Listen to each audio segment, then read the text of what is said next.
വെച്ച് ഒരു റോസ്റ്റ് ആയാലോ? ഇത് നമ്മൾ ഇന്ത്യൻ സ്റ്റോറിൽ നിന്ന് വാങ്ങിയതാണ്. 800 ഗ്രാം ഉണ്ട്. നമുക്ക് ഇത് വെച്ചൊരു നാടൻ രീതിയിൽ റോസ്റ്റ് ഉണ്ടാക്കാം. ഇതിൽ അത്യാവശ്യം ക്ലീൻ ചെയ്യാനുണ്ടായിരുന്നു കേട്ടോ. അതിൻ്റെ മേളത്തെ സ്കിന്നും അതെല്ലാം നമ്മൾ നല്ലപോലെ വാഷ് ചെയ്ത് ആദ്യം കളഞ്ഞു. ഇതാണ് ഫ്രോസൺ സ്ക്വിഡ് ടെന്റക്കിൾസ്. നമുക്ക് ഇതിനെ വാഷ് ചെയ്ത് ക്ലീൻ ചെയ്തെടുക്കാം. ഇതിപ്പോൾ നമ്മൾ ഓൾമോസ്റ്റ് ക്ലീൻ ചെയ്തിട്ടുണ്ട്. ഇതിന്റെ സ്കിന്നെല്ലാം റിമൂവ് ചെയ്തിട്ട് ഇനി നമുക്ക് കളയേണ്ട എന്താന്ന് വെച്ച് കഴിഞ്ഞാൽ ഈ പോർഷനാണ് സക്കേഴ്സ്. നമുക്ക് ഇതിനെ റിമൂവ് ചെയ്ത് കളയാം. നമുക്ക് ജസ്റ്റ് ഒന്ന്, ഞാൻ യൂസ് ചെയ്യുന്നത് നൈഫ് വെച്ചിട്ട് ജസ്റ്റ് ഇങ്ങനെ അതിന്റെ സക്കേഴ്സ് ഒക്കെ ഒന്ന് റിമൂവ് ചെയ്ത് നമുക്ക് കളഞ്ഞെടുത്തു കഴിഞ്ഞാൽ ഇതുപോലെ നല്ല ക്ലീൻ ആയിട്ട് ഈ പോർഷൻ കിട്ടും.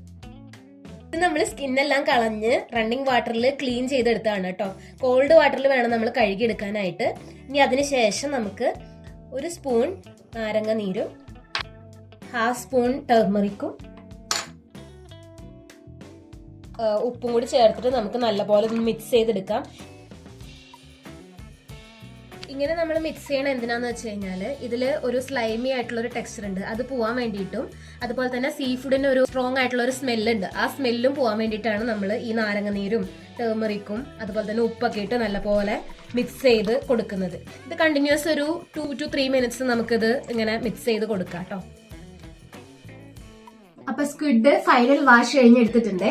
ഇനി നമുക്ക് ഇതിനെ നല്ലപോലെ കട്ട് ചെയ്തെടുക്കാം. നമുക്ക് കഴിക്കുന്ന രീതിയിലുള്ള സൈസിന് ഇത് കട്ട് ചെയ്ത് മാറ്റാം.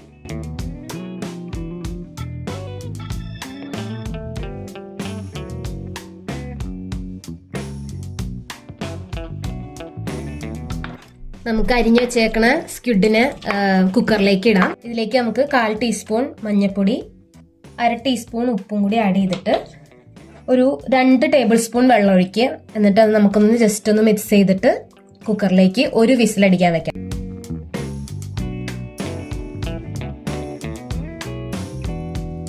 കുക്കറിൽ നമുക്കൊരു വിസിലാവുമ്പോഴേക്കും നമുക്ക് മസാല പ്രിപ്പയർ ചെയ്യാം. ഇതിനു വേണ്ടിയിട്ട് നമുക്കൊരു 2 സവാള ചെറുതായിട്ട് സ്ലൈസ് ചെയ്തെടുത്തിട്ട് അതിനൊപ്പം ഒരു 4 ചില്ലി, അതുപോലെ തന്നെ 1 സ്പൂൺ ജിഞ്ചർ ഗാർലിക് പേസ്റ്റും കൂടി എടുത്തു കഴിഞ്ഞാൽ മസാലയ്ക്ക് വേണ്ടിയിട്ടുള്ള ഇൻഗ്രീഡിയൻസ് ആവും. പിന്നെ നമുക്ക് സ്പൈസസ് ആണ് വേണ്ടത്. അത് ഞാൻ പ്രിപ്പയർ ചെയ്യുമ്പം അതിൻ്റെ മെഷർമെൻറ്റ്സ് പറയാവേ. ഇനി നമുക്ക് മസാല എങ്ങനെ പ്രിപ്പയർ ചെയ്യാമെന്ന് നോക്കാം. ആദ്യം നമ്മൾ പാൻ ചൂടായതിന് ശേഷം കുറച്ച് എണ്ണ ഒഴിച്ചിട്ട് അതിലേക്ക് നമ്മൾ സ്ലൈസ് ചെയ്ത് വെച്ച ഓണിയൻ ഉണ്ടല്ലോ അത് ആഡ് ചെയ്ത് വെക്കാം. ഇതൊന്ന് ഒരു നല്ല ഗോൾഡൻ ബ്രൗൺ ആയതിനു ശേഷം വേണം ബാക്കി നമ്മൾ ഇൻഗ്രീഡിയൻസ് ആഡ് ചെയ്യാനായിട്ട്. നമ്മുടെ കൂന്തൽ നല്ല രീതിക്ക് വെന്തിട്ടുണ്ട്. ഇതിൽ നിന്ന് അത്യാവശ്യം വെള്ളം ഇറങ്ങിയിട്ടുണ്ട്. അതുകൊണ്ട് നമുക്ക് 2-3 സ്പൂൺ മാത്രം വിസിലടിക്കാൻ വേണ്ടിയിട്ട് ഒഴിച്ചാൽ മതി. സവാള ഇപ്പം നല്ല ഗോൾഡൻ ബ്രൗൺ ആയിട്ടുണ്ട്. ഇതിലേക്ക് നമുക്കിനി ജിഞ്ചർ ഗാർലിക് പേസ്റ്റ് അല്ലെങ്കിൽ ജിഞ്ചർ ഗാർലിക് ചതച്ചത് പിന്നെ ബാക്കിയുള്ള ചില്ലിയും കൂടി ആഡ് ചെയ്തിട്ട് ഒന്നും കൂടി ഒരു 2 മിനിറ്റ് ഒന്ന് ഇളക്കി കൊടുക്കാം. ഇനി നമുക്കിതിലേക്ക് സ്പൈസസ് ആഡ് ചെയ്യാം. ഇതിന് വേണ്ടിയിട്ട് നമ്മൾ 1.5 സ്പൂൺ കാശ്മീരി ചില്ലി പൗഡറും 1/2 സ്പൂൺ നല്ല എരിവുള്ള ചില്ലി പൗഡറും കുറച്ച് പെപ്പർ, ഇച്ചിരി മഞ്ഞൾപ്പൊടി, ഇത്രയും സ്പൈസസാണ് നമ്മൾ ആഡ് ചെയ്യുന്നത്. ഇതിൽ പെപ്പറൊക്കെ നമ്മളുടെ എരിവിനനുസരിച്ച് നമുക്ക് ഇട്ട് കൊടുക്കാം. മസാലയുടെ പച്ചമണം മാറുന്ന വരെ ഒന്ന് ഇളക്കി കൊടുത്തിട്ട് അടുക്കി പിടിക്കാതിരിക്കാൻ വേണ്ടി ലേശം വെള്ളം നമുക്കിതിലേക്ക് ആഡ് ചെയ്യാം. എന്നിട്ട് ഒന്നും കൂടി ഒന്ന് ഇളക്കിയിട്ട് നമുക്ക് നമ്മുടെ കൂന്തൽ ഇതിലേക്ക് ഇട്ട് കൊടുക്കാം. കൂന്തൽ ഇട്ട് കൊടുത്തതിന് ശേഷം ഒരു 10 മിനിറ്റ് നമുക്ക് അടച്ചു വെച്ച് വേവിക്കാം കേട്ടോ. അപ്പോൾ ആ മസാലയൊക്കെ ഒന്ന് നല്ലപോലെ അതിലേക്ക് പിടിക്കും.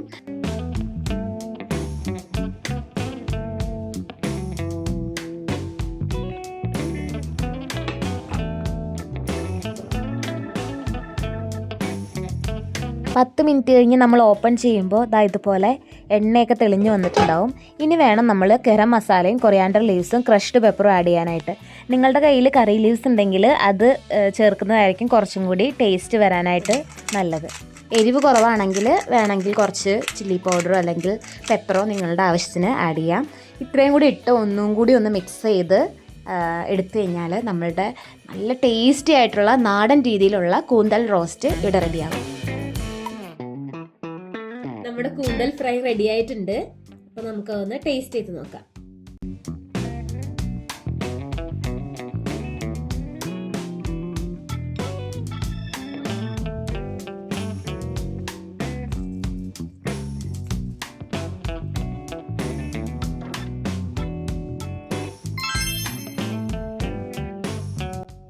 നല്ല ടേസ്റ്റ് ഉണ്ട്.